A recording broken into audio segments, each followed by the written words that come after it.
A growing number of doctors and nurses say the pandemic is stretching our healthcare system to the brink of disaster.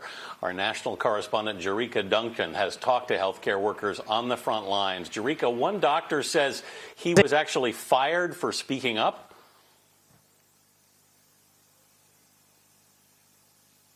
It's like working in a war zone with limited resources. 40-year-old Dr. Arabia Millette is an emergency physician at 2 hospitals serving low-income communities in New York City. She says she took this video inside Brooklyn's Brookdale University Hospital Medical Center. A pediatric ER has been turned into a makeshift isolation room using plastic taped from the ceiling to the floor to help protect nurses and doctors from COVID-19. We're fighting for your lives, but we also fighting for our lives too. We are also scared. Some are so scared and so frustrated they have taken to social media to vent. Dr. Ming Lin is an ER doctor who worked for a hospital outside of Seattle through a contractor. He says he was fired after sharing his concerns about healthcare workers' safety on Facebook.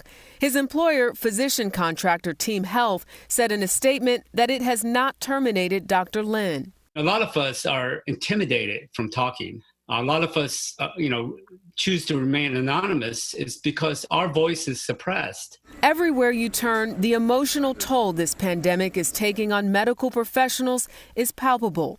Diana Lake is an ER doctor in Maryland. She's taking extreme measures to protect her family. I've cried many days. I haven't seen my children in 13 days. They're with my ex-husband, and basically we're concerned for having them around me because I don't know what I'm bringing home every day.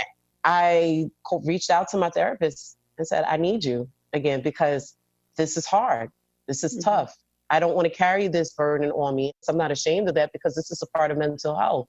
I am no different from the next person who may not have been a doctor. And at the end there, you just heard from Dr. Arabia Millette. Now, just to give you perspective about how real this is for some of these doctors, Dr. Millette said several people in her family have contracted COVID-19, including her mother, who's a nurse. She says her mom was in the hospital for 2 weeks. Thankfully, she's now at home recovering. But this is what these nurses and these doctors are dealing with, as they said, not just trying to save the people who come in their lives, but also knowing that they too could be infected and are highly likely to be infected. And then hearing that their loved ones are being infected, all while this pandemic is happening in real time. Yeah, Jericka, it's important to keep in mind. It's the very definition of courage, and we thank all those on the front lines. Thank you very much, Jericka.